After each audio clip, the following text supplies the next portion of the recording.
What's up, guys? Welcome back to another video. I hope you guys are enjoying your new year. Hope 2026 has been going good. And it is about 9 p.m. Central Time where I am right now. Wherever you are, wherever you're watching this, I hope you're having a nice day. Hope you're having a great 2026. But a big trade has happened in the NBA. We knew it was coming. We knew he wasn't going to be on the Hawks much longer. We knew the trade was coming. The rumors, Corey Kispert, CJ McCollum, out today. We knew it was happening. I thought they were gonna wait to the end of the game. I'm very surprised that they did trade him. Like I just saw a clip on Twitter. Trae Young was on the bench while he was traded. Like he was in street clothes. He wasn't playing, but like he walked down on the bench and everything while he was getting traded. So it's crazy because the same guy who took the Knicks on, became the king of New York, all that stuff. Like the NBA moves quick. The NBA moves very quick because somebody's out of there. He's gone. But yeah, this trade, like, it still shocked me, though, when I read it. I was like, dang, he's really gone. I'm not a Hawks fan or a Wizards fan, but I'm, like, just as an NBA fan, it's still, like, crazy. Like, this guy's pretty good. Not as great as he used to be, but he's still a good player, and he, all NBA teams, all-star. Like, he looked pretty good back then. Obviously, injuries kind of are a part of why he's not as great anymore, but I still believe him. He's only, like, 27, 28. There's a lot of time that he can, like, lock in and get back to where he used to be, because he should be in his prime ages right now. But the first thing I want to say is I do really like this trade for Washington Wizards. They got Trae at the 1. They would have like Keyshawn at the 2, who he's like 20, up and coming. He's having a great year right now. Alex R, amazing season he's having. Gotten a lot better. He can shoot 3. He can play defense, rebound. He's great. They got Bilal Coulibaly. He's young. They got a nice young team. And then Trae Young can be like the mentor to like AJ Johnson, I guess Keyshawn, or he can really mentor anybody that's a guard, just on like how to be like that playmaker, because he's a very good playmaker. Averages like 11 assists last year, something like that. So this is a very good trade for them, I think. And they didn't have to give up much. All they gave up was Corey Kispert, he's getting up there in age. He's like 26, I believe.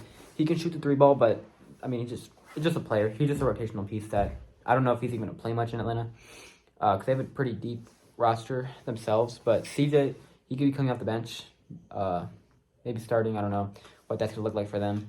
But he's getting old. He's probably going to end his career in Atlanta, which is kind of weird. Like, sorry about that. But yeah, CJ McCollum's going to be ending his career in Atlanta. That's just... To be fair, though, I don't know if CJ and Corey Kispert are going to stay in Atlanta. This trade really only happened because Trae wasn't going to fit there anymore. Atlanta was better without him. I don't know the exact record, but it's roughly like 55%. They have like 0.556 win percentage without Trae Young, so I think it would be roughly 15-11 maybe. I think it was 14-11, maybe 15-11. Last time I checked that stat. So they and then with him they were like 2-8.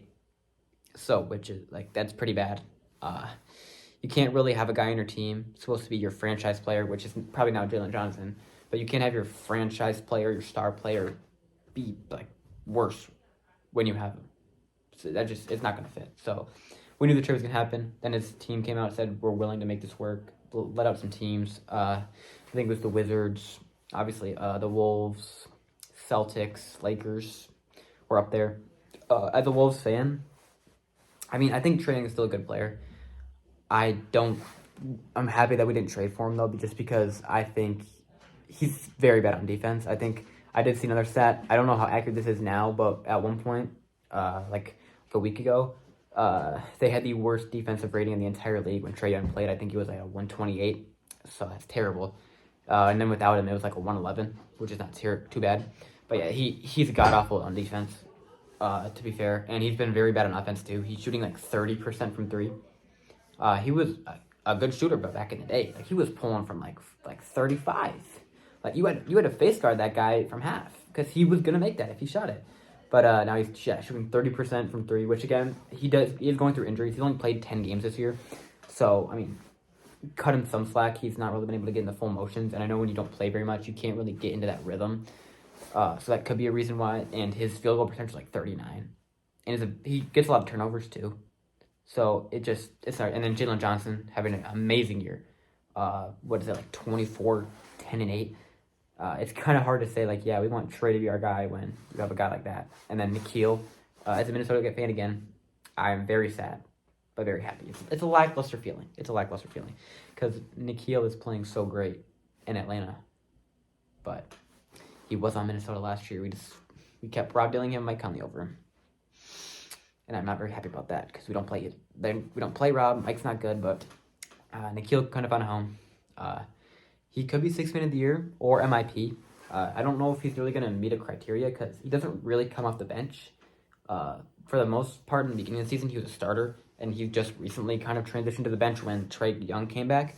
So I don't know if he's actually going to meet the criteria for a 6th man of the year if he continues to like kind of flip-flop between the starting rotation and the bench rotation.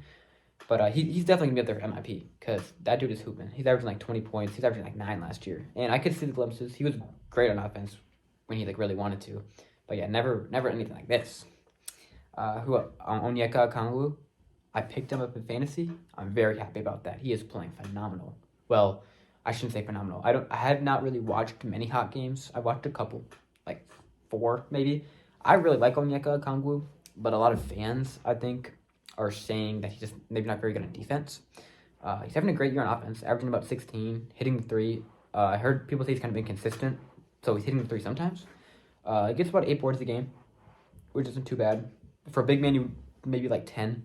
But he also does have Jalen Johnson getting boards. He has Chris Stapps when he gets back in the game, getting some, I guess. Hopefully, because he is like 7-3. But Onyeka's playing great. Who else on that? Risashe. When Giannis was still in the market for a trade, I really wanted Atlanta to go out and get him. I felt like that would be a really good move for them. And I wanted them to move Trae.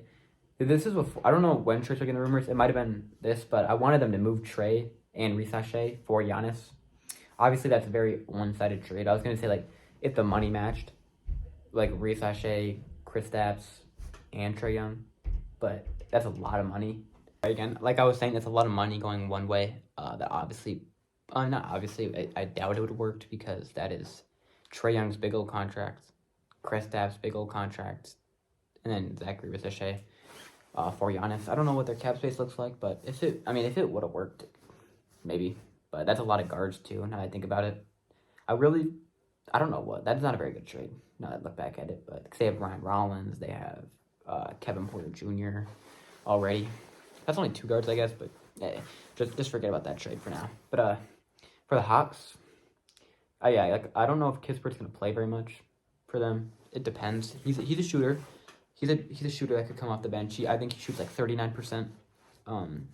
CJ McCollum is having a decent year. He's averaging like 18 points, so scorer for sure. Like he can score the basketball, but he's just getting kind of old, and I don't know how much he's gonna play either, or if he's even gonna stay there. They could move him again. I don't know if they would actually do that, but I don't know. But also for the Hawks, I kind of wish they would have got a little bit more in return.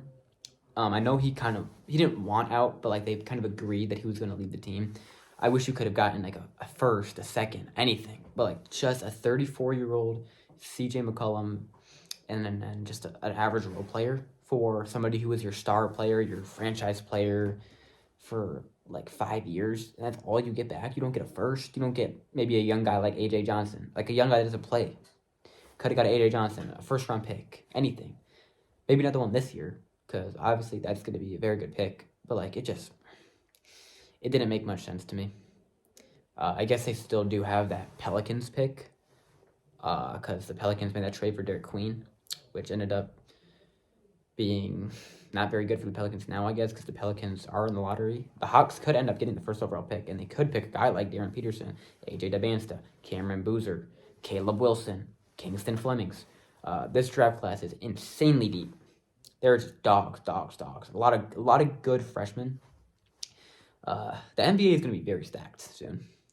When you think about it, there's a very good amount of freshmen and sophomores, like young dudes, underclassmen, that are going into the draft that are going to be hoopers in the NBA. But I don't know who the Hawks would pick if they did get number 1 is interesting. Because do they pick Darren? When they already got Nikhil, they got Dyson Daniels. I mean, you could go Darren. You could go Darren. They got Jalen Johnson, Onyeka Okongwu, Zachary Risashe. They could probably go to Bansta or Boozer. They could go anyone. I don't know if they would start. They could move Nikhil to the bench, put Darren in the starting lineup. I don't know. They're probably not going to get the first overall pick because it's like the odds are very, like, there's only 14% max, so there's a good chance they don't get it, but there's also a chance they do because the Pelicans are not great. And actually, they're playing the Pelicans right now, believe it or not. And the Pelicans are down like 20, I think, right now to them. I think they're playing the Pelicans. Yeah, and they're winning by like 20. No Trae Young. No Trae Young, they're winning by 20. But that's all I had to say. Just want to make a video because it happened like maybe 30, 45 minutes ago now. Shams broke it. But let me know down in the comments how you feel about the trade. If they could have got more, they could have got less. What your oh my goodness, what your thoughts are. My prediction: I think the Wizards are a sleeper team. I think they can make the play-in next year, and maybe make some noise. I don't know how much noise, but they can make the play-in. And the Hawks, they're gonna be like 6 seed, 7 seed, roughly. But let me know what you guys think about this trade, predictions for next season. Have a great rest of your day, night, whatever, and peace.